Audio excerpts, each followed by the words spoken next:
I come to the garden alone, while the dew is still on the roses, and the voice I hear falling on my ear, the Son of God discloses, and he walks with me, and he talks with me, and he tells me I am his own, and the joy we share as we tarry there, none other has ever known.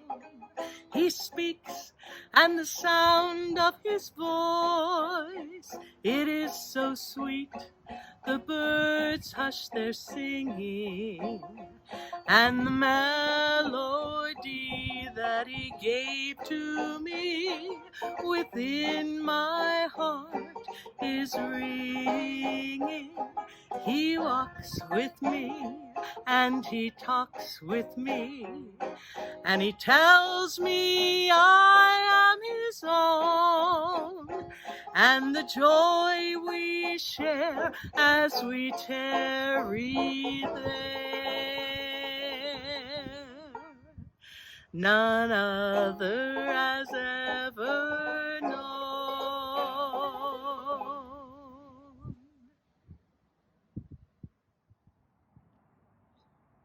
Good morning, folks. I'm here in the prayer garden of my church, New Life United Methodist, a country church not far from the senior center in Fairland. I was very fortunate. I grew up in the church. When I was a little girl, my family attended the old church in London, and that's where I learned all about Jesus. I learned all those Bible verses that we all memorized. I went to kindergarten in the parsonage basement there, and I sang there in the first choir that I was ever a part of, thanks to some very loving and understanding people that would allow an elementary school age kid in their adult choir. John and Mary Walters were the directors. They were great musicians. Anne Marie Swant sang next to me, and she would sing alto, and oh, that was good for learning. And Marcella Dickman was at the piano. I have lots of fond memories of growing up in that church. When I got to be in junior high age, our churches merged with another church across the way, which was Brandywine United Methodist at that point. That church still houses a church family, and Susan Collins attends there. It is called Calvary Baptist Church, and I love their backyard there. It is so, so pretty. Nina Billingsley attended the church there at Brandywine when I was there. She was one of our Sunday school teachers, and that lady had faith like hardly no one I've ever known. And she would stand up every Sunday morning and encourage all of us young people to give our lives to Christ. And there were many of us that went to that altar in that old church, that old country church of Brandywine. And there are a few of us that still attend together here at New Life. Oh, and I loved what the sign said on that church at Calvary Baptist. That's a message that we can all take with us in this day and age, especially. There was one other church that joined with us to form the church I'm in now, and that was Sugar Creek, a little Methodist church across the way that now is a home for someone, as is that London church that I started out in. So many have attended little country churches. There are lots of them here in this county. And we're going to try to touch on the ones that are within about 5 miles of our senior center today. Those home churches Our church is where we started out, where we baptized our children, where we were married, where we held funerals. Things that are all woven into the fabric of our lives. And those churches are places where we learn to be a caring and loving community. That's what makes our senior center such a special place. Yes, those old country churches sure make a difference.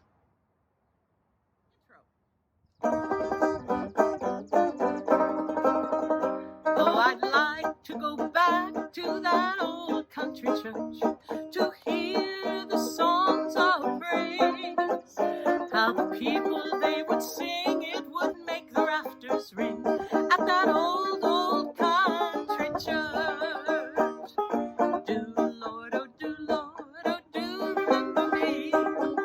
Do Lord, oh do Lord, oh do remember me.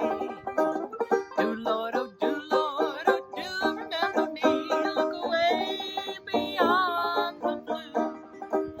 Oh, I never will forget at that old country church how the glory of the Lord came down, and the children would smile as they shouted down the aisle at that old country church.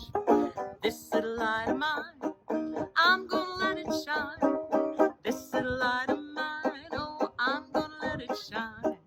This little light of mine, oh, I'm gonna let it shine. Let it shine, let it shine, let it shine. Deep in my heart, I'm gonna let it shine. Deep in my heart, oh, I'm gonna let it shine. Deep in my heart, I'm gonna let it shine, let it shine, let it shine, let it shine. Then on Sunday I would see all my friends dear to me at that old country church. When we'd kneel down in prayer, everybody would be there at that old country church. Oh, leaning, leaning, safe and secure from all alarms. Leaning, leaning, leaning on the everlasting arms. Now the years have gone by and so many have died at that old country church. But they're on the other shore where they'll sing forevermore as they did in the old country church, as they did in the old country church.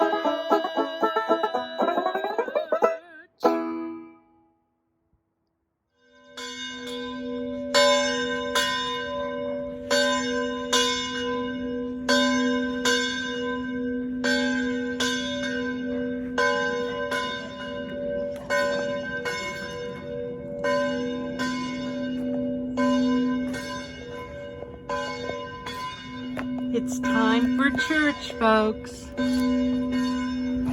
Welcome. Thank you. And that's not being rung by a machine. That's a real man that's been calling church to order. Ah, what a glorious sound. And that bell has been ringing here in Brookfield, Indiana, at the Brookfield Baptist Church for many, many years. Can one of you give me a guess how many years it's been? Probably about 154. 154 years. And we have a couple members of the Brookfield Baptist Church that have not been here 154 years, but have been here a long time. All of you recognize Jim Crowley from our Father's Day program that we had. I visited him in his home. I'm in his church now. And you all know Judy Berry. We've not got to see Judy's smiling face, and so thank you for taking some time to talk to us today on our little segment about the old country churches. I know this one holds a special place in my heart because I had family that attended here about when I believe your parents were here. Is that right, Jim? Well, yes. And what year would that have been? We moved here in 1938. Mm-hmm. So we've been here 82 years. Over half of the life of the church then you have been here for. Wonderful. And in that day and age, this was a pretty thriving community, yes? It was.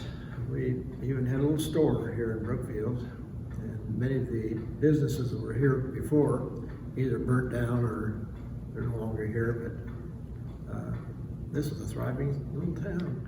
And the interurban ran through. Yes, it did.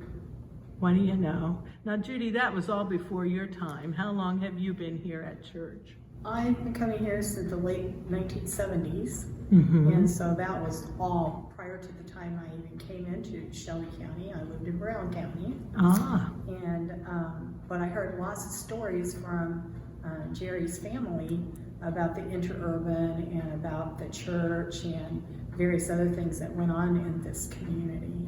Okay, so Jerry's family was a part of Brookfield, and when you and Jerry got married, Correct. that's how you started here at Brookfield. And both of you have held positions within the church, at least ever since I have known you. You've been very, very active in all of the programming. Jim, was your mom one of those folks too that was busy with the workings of the church?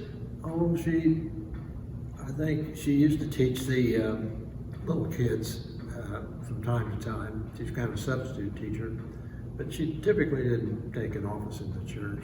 Mm-hmm. But she was here every Sunday. Mm-hmm. Well, you said talk about the little kids in the church.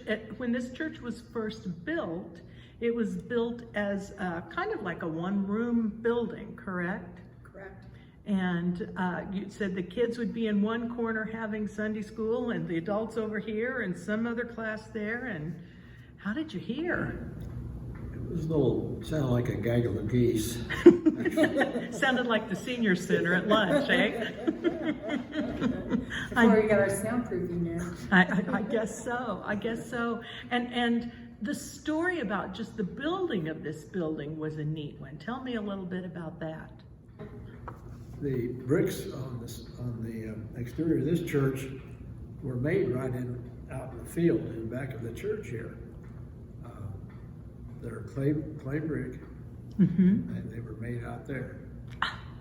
I just find that to be so incredible to think that in a field in the back of the church, they actually baked the bricks. I mean, I assume you have to bake bricks. I would assume so. And that's what's still on the face of the outside of this building. That's pretty neat. And the families that have been a part of Brookfield, still many of those families, there are still generations in the area too. Isn't that pretty much That's correct. an accurate thing? Yes. Yeah. There are some, yes. Right. And this is a Baptist church that was a satellite from a church in The Acton Baptist Church. the Acton Baptist Church. Right. Okay, a satellite in 1866 we were established. in 1866. Wow. Indiana wasn't very old at that point. No. But Brookfield was all abuzz. That's really, really neat. I want to take just a little spin around the church here. We'll see, since I'm the photographer today, or the videographer. I know that these pews are the original pews. My Aunt Martha went to church here. You guys remember Aunt Martha? Yes. Yes, absolutely. Aunt Martha was the organist. And she played every Sunday, and she loved to hear Jim Crowley sing. And we're going to do that again here a little bit. There's their building where they built on, that side building. My memory of that is when my mother and I were younger, I was 9 years old, I went to Tops in that room. And I lost 9 pounds that summer and got a trophy. How was that? I found that 9 pounds. Then back here in the back is their baptistry. It has a lovely painting over the top of it. Mrs. Millar commissioned it, Hilda Millar. She used to be a teacher. Uh-huh. She commissioned the painting because she thought it was just too drab without us having a lovely painting That is beautiful. And do you know who did that painting? Don't know? It looks lovely. And on that baptistry, I have hung a friendship quilt that was in the property of my aunt when she passed away. That each one of these circles has a name embroidered. There's a Smith, and I assume it is children or relatives of that family. And we tried to figure out about what time that was made, and not quite sure, but Jim believes it to be probably before he was here. Well, there are lots of names on that quilt that still are around. And Judy, you had a story about a hoop on that. Yes, one of the names on there is related to Burl Hoop, and she was a school teacher in the Triton area. Back then, I can't remember, she was at I think she was at Morrill Township. Mm-hmm. And when I was first married, I worked for her. Mm-hmm. I cleaned house for her and helped her do things.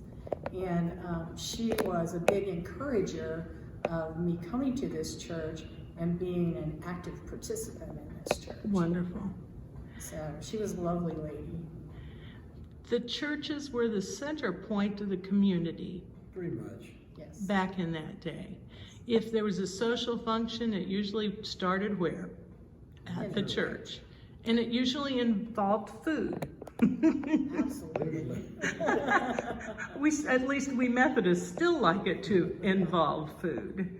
And I know I've been to here for many, many dinners. In fact, Jim, they just had a little bit of food here last week for you, didn't they? We had a birthday party for me. Yes. Jim was 90 years young last week. He was 90 years young. When that bell was ringing at the beginning, you told me a really interesting story. There was a fellow, his last name was Smith, Claude Smith. And whenever I was a little girl and would come with Aunt Martha here, I can remember Claude being back there ringing the bell.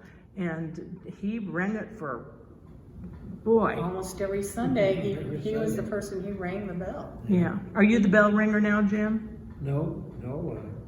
Paul Fox rings the bell. Paul Fox rings the bell. He enjoys doing that, so we ask him if he'll do it every Sunday. And it was really neat about the bell tolling. I have heard that phrase forever, but I did not know what that really meant. Can one of you explain that? Well, I was told that when there was a death, you tolled the bell. That means that it only rings on one side of the bell. Not everybody can toll the bell, but Claude Smith was an expert at it. And my understanding is that whenever there was a death in the church, he tolled the bell for the person who died. Mm-hmm. That's neat. I learned something new today. There's also a wonderful photograph that's laying between the two of you. I'd like for you to kind of hold that up and let me get a good shot of that picture. This was, what year was this, guys? 1929. 1929. Look at that. One-room church, and all of those people. That had to have been everybody that lived in Brookfield at that time. And outside of Brookfield. And outside of Brookfield. And at that day and age, I see an old-fashioned car. There were cars. I'm sure many people walked to church and look at all the kids. Many souls saved thanks to Brookfield Baptist Church in all these years, for sure. Thank you. Thanks for showing me that. Well, I had so many nice comments about Jim singing with me earlier. I have asked him if he would do that again, and some of you can probably see Robin sitting in the back of this church. I think he's going to join us, and we'll do, this was your mother's favorite hymn, Judy tells me. It was, yes. Okay, we'll just... You're going to sing too. Yes, and Judy's going to sing too. We'll just have a little mini choir here in Brookfield today. There's a church in the valley by the wildwood, no lovelier spot in the day. No place is so dear to my childhood as the little brown church in the bay. Come to the church in the wildwood. Oh, come to the church in the vale. No spot is so dear to my childhood as the little brown church in the vale. Come To the church in the wildwood, in the trees where the wildflowers bloom, where the parting hymn will be chanted. We will weep by the side of the tomb. Come, come, come, come, come to the church in the wildwood. Oh, come to the church in the vale. No spot is so dear to my childhood as the little brown church in the vale. How sweet on a clear summer's morning to listen to the clear ringing bell. Its tones so sweetly are calling. Oh, come to the church in the vale. Oh, come, come, come, come, come to the church in the wildwood. Oh, come to the church in the vale. No spot is so dear to my childhood as the little brown church in the vale. From the church in the valley by the wildwood, when the day fades away into night, I would faint from the spot of my childhood, wing my way to the mansions of light. Oh, come, come, come, come, come to the church in the wildwood. Oh, come to the church in the vale. No spot is so dear to my childhood as the little brown church in the vale.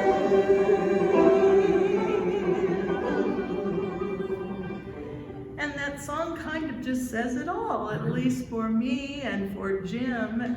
It's one of the first churches that I remember. My grandparents went here, and my aunts and uncles, and it was a place where these good old Baptist hymns came to life for me.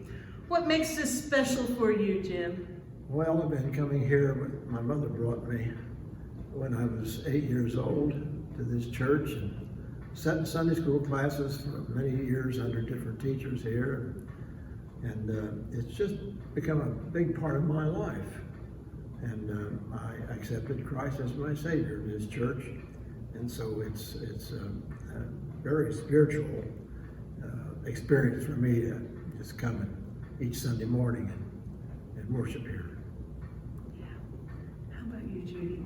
Well, and for me, I also received Christ in this church and was baptized in this church. And it's just a very special place because of all the love that's offered here. And when new people come, that is what our gift to the new people is to show our love to them through Christ. So it's very special. And you too are very special because your lives do just that. They do show Christ's love. And Ron, as your leader here, does the same. And I thank you for sharing some time with me, remembering that church in the valley by the Wildwood. Thank you. Here at Brookfield. Thank you. Thank you. On my way home from Brookfield Baptist Church, where Ron Green is the pastor, Ron is also our Bible study leader at Seniors. So if you would like to join Bible study with Ron, it's 10:30 on Thursdays. Just a quick commercial. Anyway, on my way home, I drove by a place that, though it's not an old country church as we usually think of, it sure reminded me of that church in the valley by the Wildwood. And that little church is Northwood Christian Church. Years ago, I can remember that as the Goodrich Party House. Our Triton Central singers entertained there many times. But it is now a wonderful little church that so many of our members are a part of. John Helkeny and Helen and Barb Lawrence and Bob Brown and Janice and Sue Strong, just to mention a few. And I cannot see that church without thinking about Sharon Miner. Oh, how Sharon loved to come to seniors. And down, tucked into next to the river, is this beautiful little outdoor worship area. It's a pretty special place. I also stopped in Bogstown at the Bogstown Presbyterian Church. It has been there as a community home to many people's church faith. I can remember being there with Ginger Schilling and singing, because she was the choir director there. I sang there with some of her Blue River singer friends. Do you remember the Blue River Singers? And we had a wonderful sesquicentennial there at Bogstown Presbyterian Church. It's been a part of that community since 1900. That's a long time. I also can't forget our friends across the way, just a little bit through the country, with Fairview United Methodist, where Judy Ginn and Paula and Juanita Wilcox and the Nyes, just to mention a few of our seniors, attend. Their church was founded in 1841. It has survived a move and a devastating tornado that completely destroyed their building. But it did not destroy that little church family, not at all. No, as you can see, they have rebuilt and there's still a strong presence in the community today. We're so, so blessed to have such a network of little old country churches in Shelby County. In fact, within the limits of our little town of Fairland, there are 3 that I still like to call old country churches that are still active in 2020. There's Fairland Baptist Church, that's home to our Joyce Rumpel and Teresa Snow. And there are 2 other churches too. Let's see if we can find some friends there and have a chat with them about the old country church that's made a difference in their lives. I am here in this beautiful, beautiful sanctuary of Fairland United Methodist Church with 2 friends we have not seen for a long time, Jim and Joyce Harrell, and we're going to take a trip inside and out. And while we're in, we're just going to take a little spin around. How are you 2? Pretty good? Okay, let's look at this and then we'll go outside and talk. What do you say? Okay. Let Jim tell you about the altar back there. Okay, Jim's going to tell me about the altar. Well, I'm going to go ahead, Jim. Come on in. You can't. What we call the worship center, that wooden thing at the back of the altar area, was actually handmade by a pastor we had here about probably 40 or 45 years ago named Harold Claycamp. And every bit of wood for that worship center, he harvested from his farm in southern Indiana. Oh. He made that for us while he was our pastor here. His name was Harold Claycamp. Claycamp? Claycamp, C-L-A-Y-C-A-M-P, Harold Claycamp. And it's still, how many years ago was that, Jim? Many? 40 or 45. 40 or 45 years ago. This is a beautiful old sanctuary. It definitely fits the bill of that old country church. Still having church even in these COVID days. See, they're marked off for socially distancing. Just a wonderful spot. And a nice, lovely grand piano. That grand piano was not there when I had my piano recital here with Imogene Schaffner years. That was a while back. So, well, let's go outside. It's kind of warm in here. I think we can find a shade tree and you can tell me a little bit more. I will tell you that cross, that lighted cross you see, was made, they had a boys' Sunday school class. That would have been probably 60, 70, 80 years ago, a boys' Sunday school class. that made that, and there's 16 lights in the cross, and there were 16 boys in that Sunday school class. How And special. that's been hanging there for the last however many years. This little light of mine, and there were 16 lights there. I love it. 16. 16. I love it. Oh, goodness. Well, let's take a little stroll outside and we'll chat a little bit more about this wonderful old country church. The flowers are lovely in front. They have a cross. They've got their sign that says Fairland United Methodist Church. 9 a.m. Sunday school, 10 a.m. worship. Oh, it's so pretty. Well, let's go down here and talk to Jim and Joyce. Jim, whose history goes back farther than Joyce's because his folks were a part of this congregation. What can you tell me, Jim, about Fairland United Methodist Church? But this church had its start really in 173 years ago in 1847 when we were part of the Sugar Creek Circuit. And just as the name implies, a circuit rider came through here with a Bible in saddlebags and preached. And what year was that, Jim? That started in 1847, 173 years ago. Wow. And that continued until 1855 when the trustees and the people of this church decided they wanted to build a church. So they did build their church, not this church, but they built their first church in 1855. And they worshiped in that, well, I'm getting a bit ahead of myself here. They started that in 1856 and completed that church in 1858. And at that time, we were part of a circuit that consisted of, in 1862, there were 4 churches in the circuit. And there were 4 churches, 4 Sunday schools, 260 members, and 290 volumes in the library. And there's been a lot of questions and controversy through the years about what's this library. Nobody seems to know where it was, what it contained, and who used it. But several times in the history, they talk about this library. The other thing that's kind of interesting is Reverend Tomlinson, who was here in 1862, made some comment at our, what would have been the annual conference, that when he was giving a report on how he did at the church, he said, we had some success, but got up a difficulty about the Union milk. And there again, there's been a lot of questions and controversy about that. And the consensus of opinion is that, as most people know, Bogstown actually seceded from the Union during the Civil War to support the Confederacy. And Bogstown was part of this circuit, and the circuit was very pro-Union. So I think that's just some way of sort of giving the Bogstown people a little bit of a jab about supporting the Confederacy. That's the consideration anyway. And that happened in the church. Okay, go ahead. Yeah, right. Imagine that.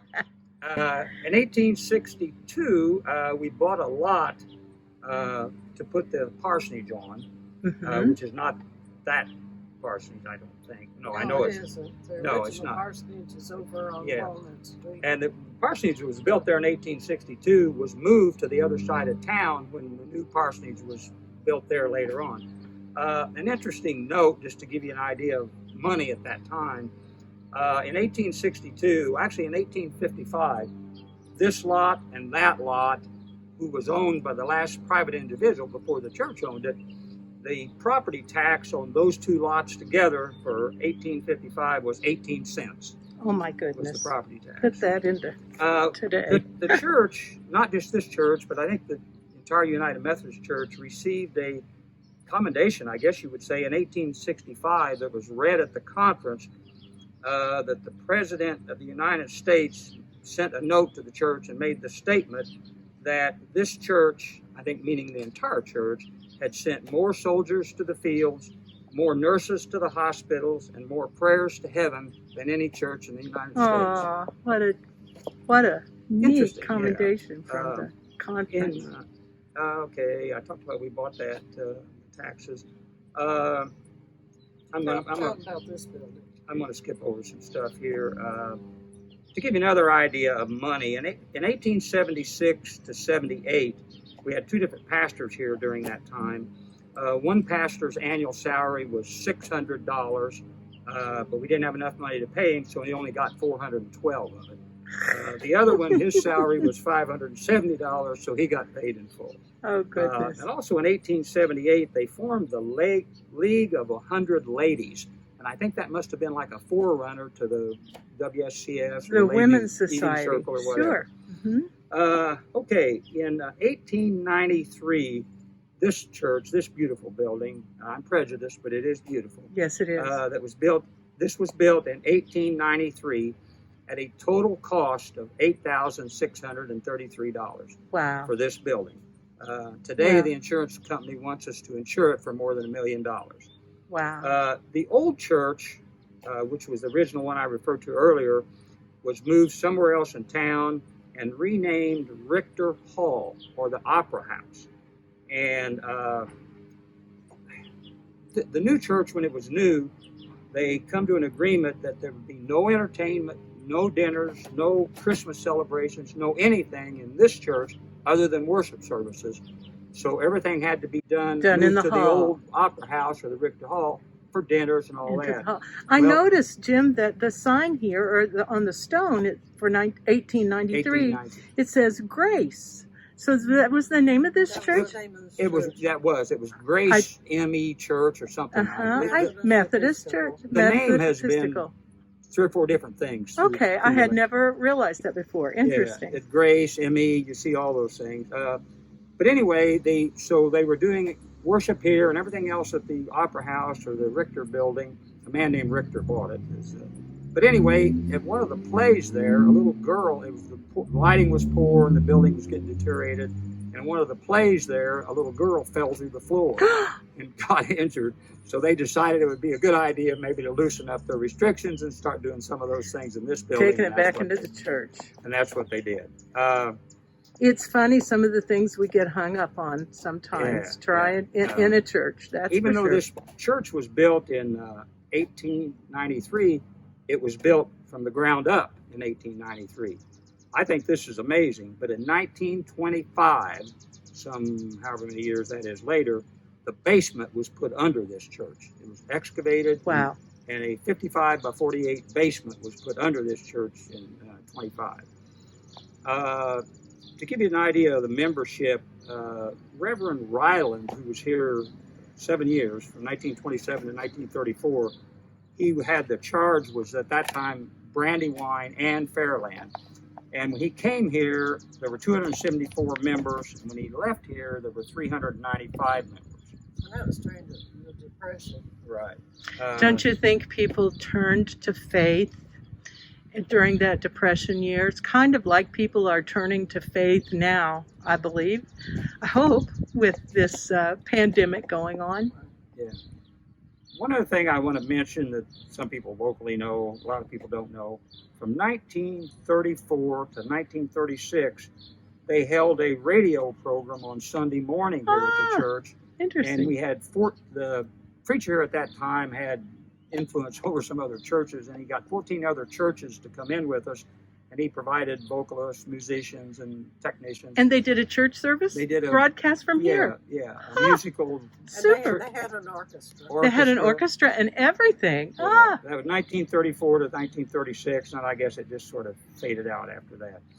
One other thing I'll just say, our history in the archives at DePaul is really good from 1847 to 1955. And then we just kind of many of the churches did, but as this whole little old country church segment that I'm doing, there's still life in those country churches, caring about, spreading the gospel, and they're peppered all over this county. And what a wonderful thing. 3 of them right here in Fairland. Exactly.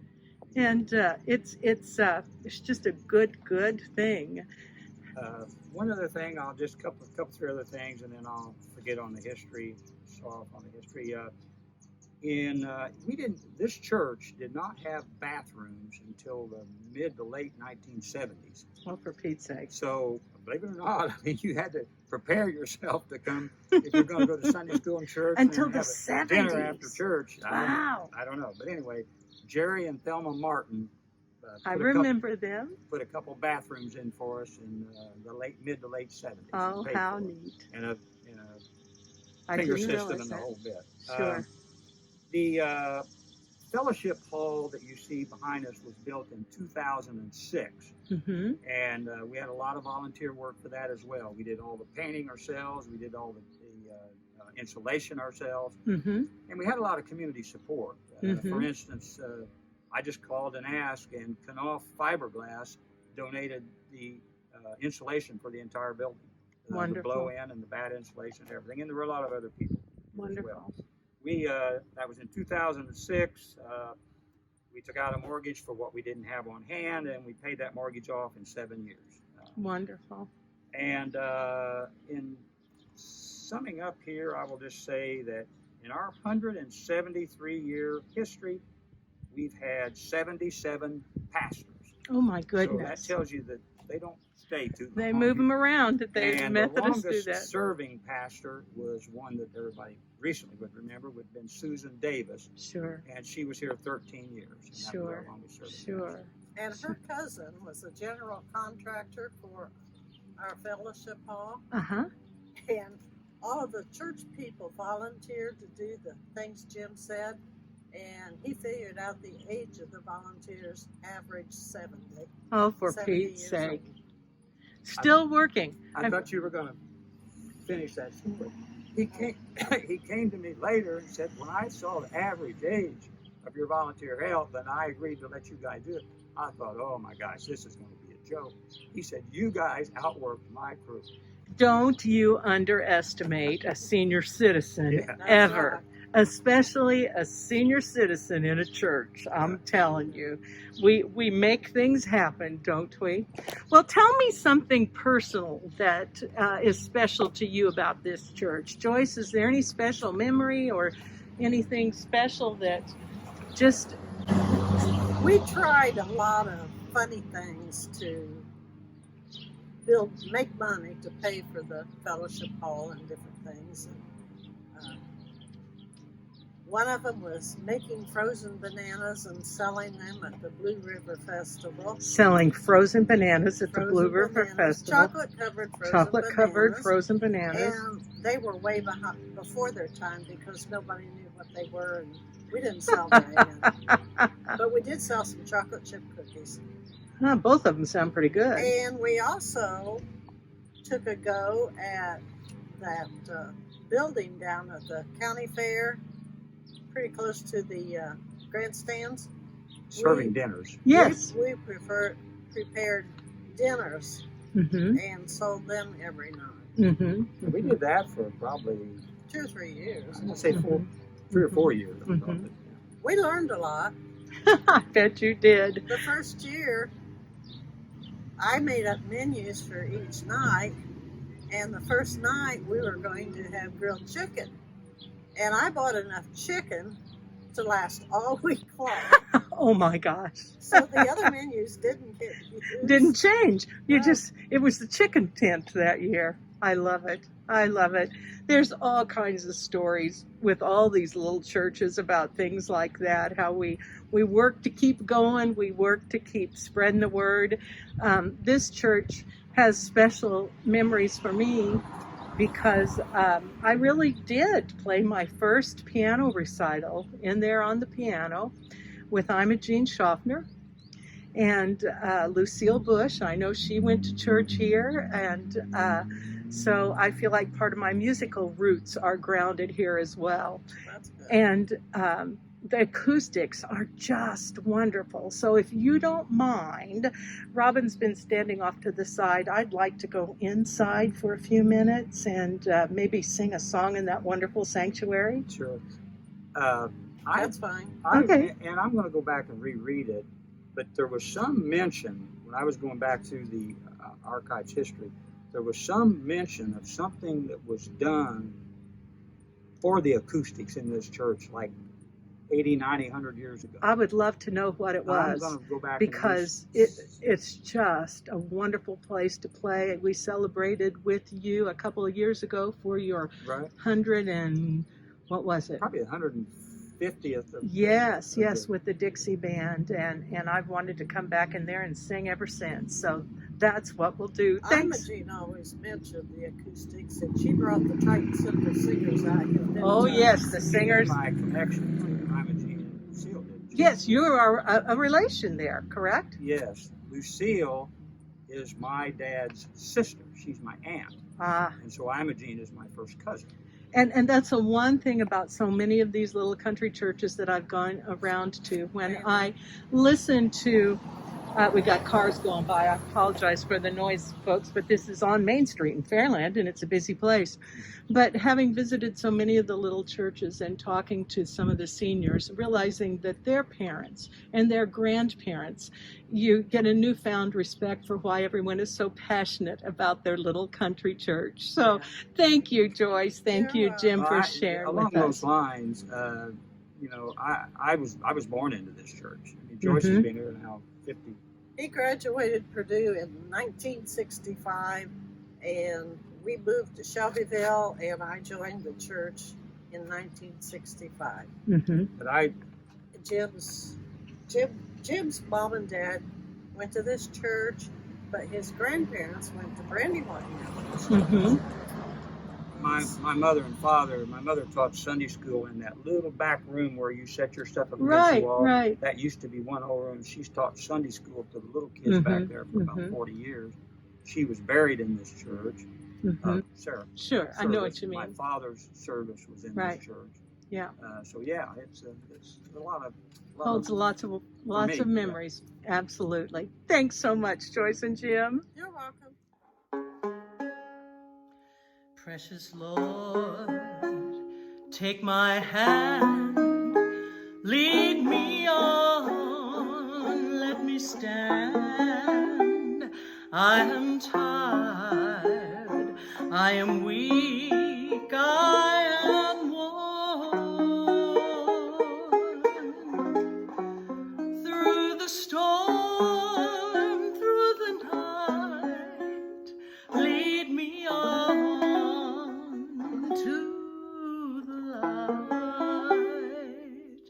Take my hand, precious Lord, lead me home. When the darkness appears and the night it draws near, and the day is past and it's gone. At the river I will stand, guide my feet, hold my hand, take my hand, precious Lord, lead me home. Oh, I'll fly away, oh glory, I'll fly away. When I die, hallelujah, by and by, I'll fly away. Some glad morning when my life is o'er, I'll fly away.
circle be unbroken by and by, Lord, by and by. There's a new day, it's a dawning in the sky, Lord, in the sky. May the circle be unbroken by and by, Lord, by and by. There's a new day, it's a dawning in the sky, Lord, in the sky.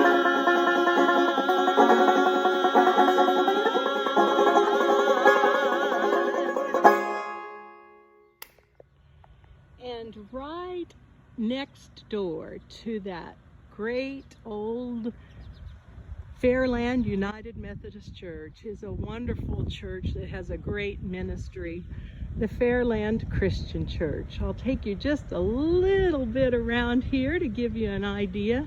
Kind of windy. They too have a wonderful steeple with a cross, beautiful flowers. I think that our Don Rayburn has something to do with all the beautiful flowers here. Are you surprised? Beautiful stained glass windows. There's that Methodist church across the street. And I believe that Miss Deanie Rayburn is inside that building, just ready to chat with me about this great old country church. Look at that lovely altar table, folks.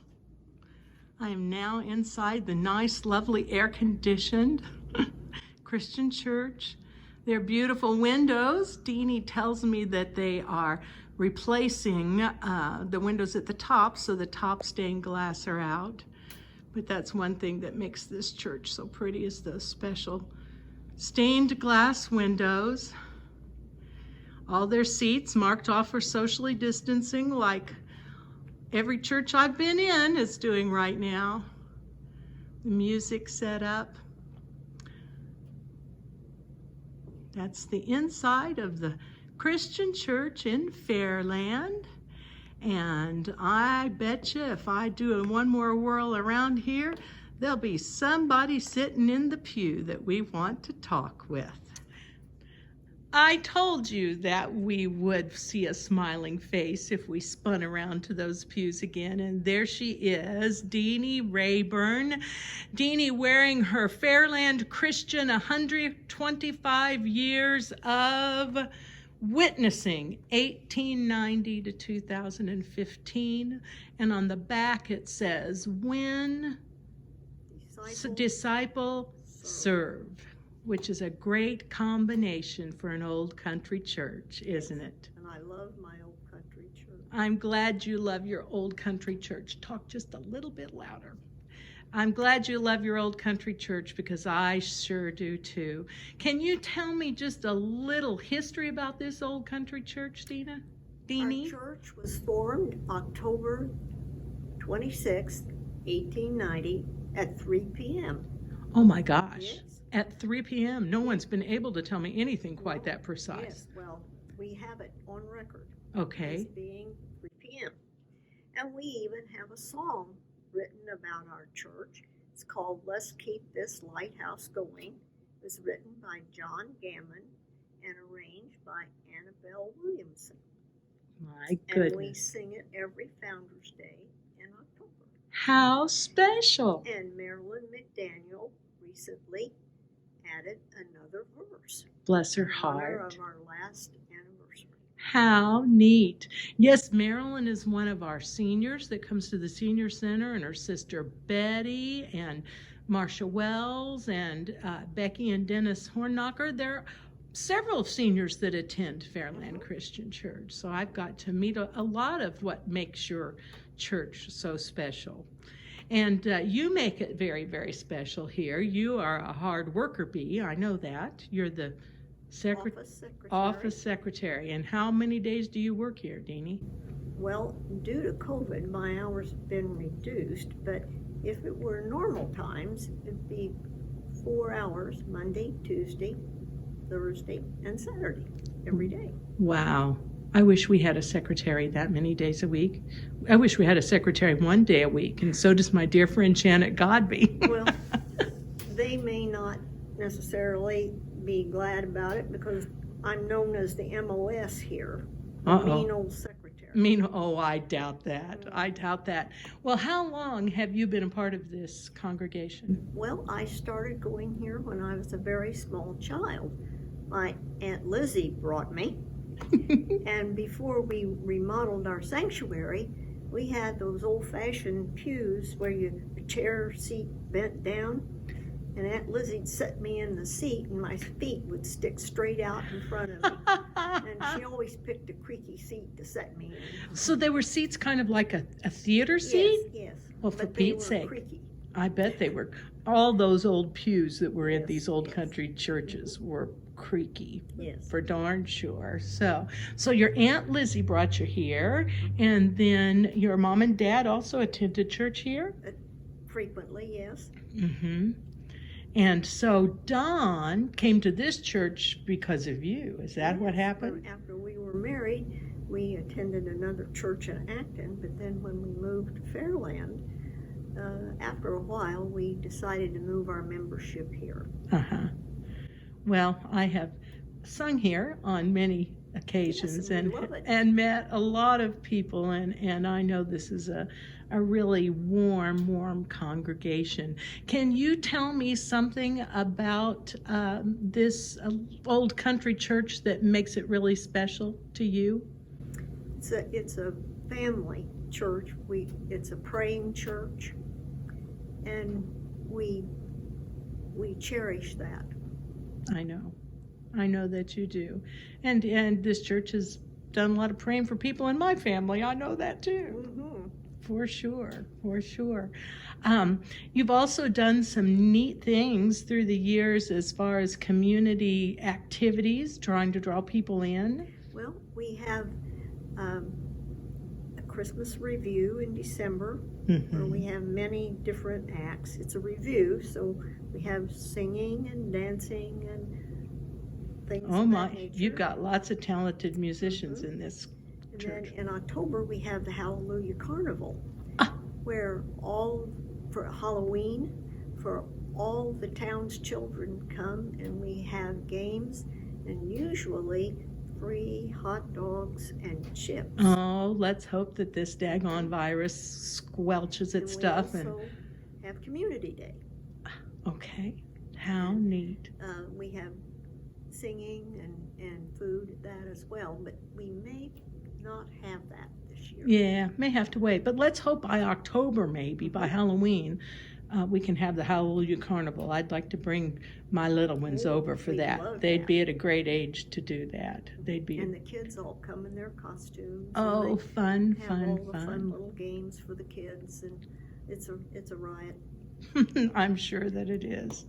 It's having kids be a part of a church just continues to give it life, and more little souls to save, right? Yes, absolutely. More little souls to save. So this church has had a especially hard year in that they lost several members, most recently Rick Ziegler. And Rick was a very special person in this congregation, wasn't he? That he was. Rick was a trustee for many years, and he was also our IT person. Mm-hmm. And Rick used his God-given talents to help other people. Sure, No he did. matter what it was or when it was. If he was doing a project at home, he'd lay that down and come to church and help one of the church members with their problems, whether it was a biggie or whether it was just a simple little thing that he could fix in a matter of minutes. But he was always there. Yes, he was. He was my techie guy at seniors too, Yes. and I could always count on him. And he will be sorely missed. Absolutely. Well, as we are sitting here, I'm hearing the chimes start to chime, something that I find makes this church so special. If you're in Fairland at 6 o'clock some evening, or it chimes every hour all day long, but at 6 o'clock it plays music, and it's beautiful music. And so I'd like to ask you, I'm going to go back outside so you can hear these chimes playing, and ask you to remember Rick and give thanks for his life and how it touched so many people in our community. And also give thanks for the blessings of all of the little old country churches that have helped shape this community, and I pray continues to serve and shape our community for many years to come. Well, thank you for coming to our church. We appreciate your visit. Thank you, Deanie.